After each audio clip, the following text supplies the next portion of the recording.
السلام عليكم ورحمة الله وبركاته. الحمد لله والصلاة والسلام على رسول الله صلى الله عليه وسلم. وأشهد أن لا إله إلا الله وحده لا شريك له وأشهد أن محمدا عبده ورسوله.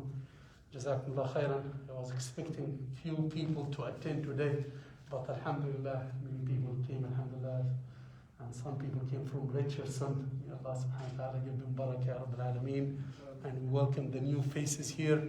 May Allah subhanahu wa ta'ala gather all of us ya Rabbil Alameen in Jannatul Firdaus.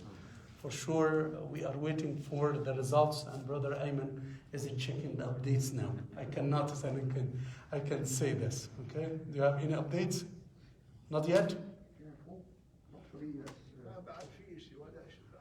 Not yet. No, but what is the worst scenario? That this stupid guy will rule us again, and then he will have 4 more years. But the question is Joe Biden going to be al-Mahdi al-Muntadar?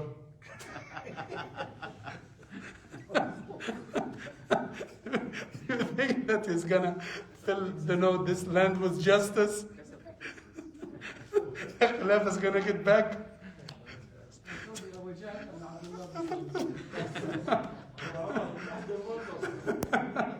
So the question is, alhamdulillah, this land belongs to Allah subhanahu wa ta'ala. And we know whom Allah subhanahu wa ta'ala chooses, there is khayr beyond this. And from my point of view, the lesson that we learn from the elections is one thing. And I think we discussed it in the morning, in the halaqah of the morning. For those who don't know, we have a halaqah every Saturday for 1.5 hours discussion. So we finish all the topics that you can imagine. So the question that what did we gain from these elections?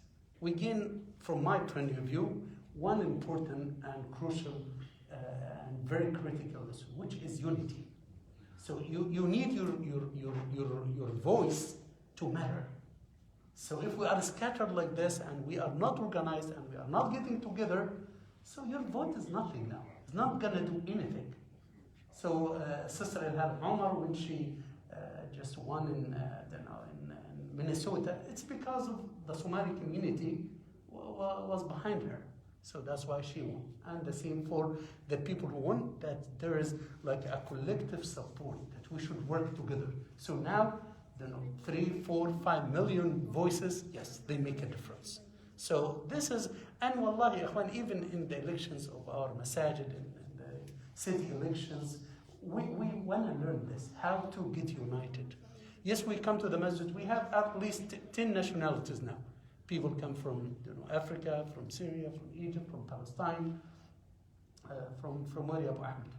Everywhere. Yeah, but your nationality is the best. All Arab countries. Yeah, all Arab countries, yes. So we have different nationalities.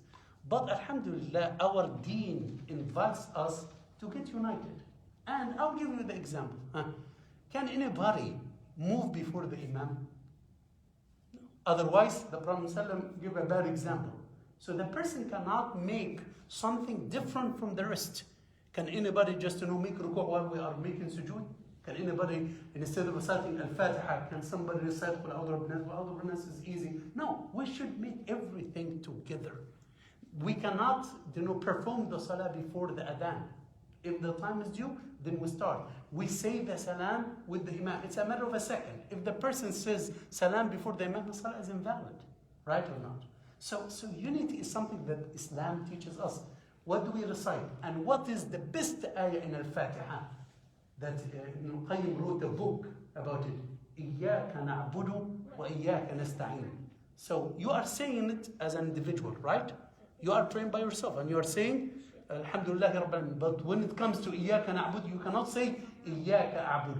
You say إِيَّاكَ نَعْبُدُ. So Ya Allah, we worship you as a group, as one body, as one entity. Ya Rab, we are together. Ya Rab, we are Muslims. We are, alhamdulillah, ikhwa. We are brothers. We do things together. We have salatul jama'ah. Why do we come to the masjid and leave our houses and drive so we can pray at home? No, we pray, alhamdulillah, in the masjid. Why people go to Hajj at the same time? They do al-manasik and the rituals at the same time. So the deen is telling us to get united. And yes, we are from different nationalities. We have differences. Yes, I have something different. I have a culture that is different. For some cultures, the imam should wear a kufi while he's leading the salah. Yes, these things, we have it in our communities, but we shouldn't make it a barrier to get united. Because what gathers us is much more than what makes us different. All these opinions are not affecting the validity of the salah. So we should not just blame ourselves and blame others for not following our way. No, we should focus on what gathers us.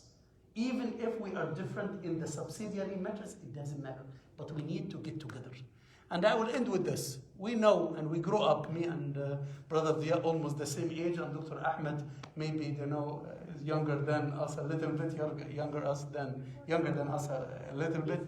We grew up when we go to the middle school that we learn in al-mutala'a, in the reading, the story of this man who gathered his 3 kids before dying. And he said to them, he gave each one of them like a piece of wood, and he said, do not break it, so everyone was able to break it.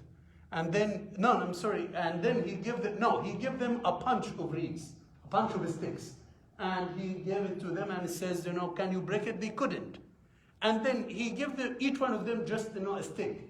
And he says, can you break this? So they broke it easily. He said to them, this is your situation. When you are together, you are like this bunch of reeds and this bunch of wooden sticks that no one can break you. When you are united, you are strong. But when you are scattered, what happens? Now, it's easy to be broken. And this is what colonialism did. They just divided Muslim countries and then they were able to invade them easily. أُكِلْتُ يَوْمَ أُكِلَ الثَّوْرُ الْأَبْيَض. This is the famous story. But the Egyptians, they always make fun of these things and they have their own version. They said that, a man before his death, he gathered his 3 kids. And he gave the stronger kids, the elder one was so strong, he gave him this bunch of reeds, then he broke it. And then he gave another one to him, then he broke it. Then he gave him a 3rd bunch of reeds, he broke it. Then he turned it to the other kids and he says, as long as you have this mule with you, I will not be worried about you. Jazakumullah khairan. May Allah unite our hearts and may Allah subhanahu wa ta'ala accept from all of us. May Allah choose the best for us, Ya Rabbil Alameen. May Allah protect us. May Allah grant us peace, Ya Rabbil Alameen. Love you all for the sake of Allah. Jazakumullah khairan. Barakallahu.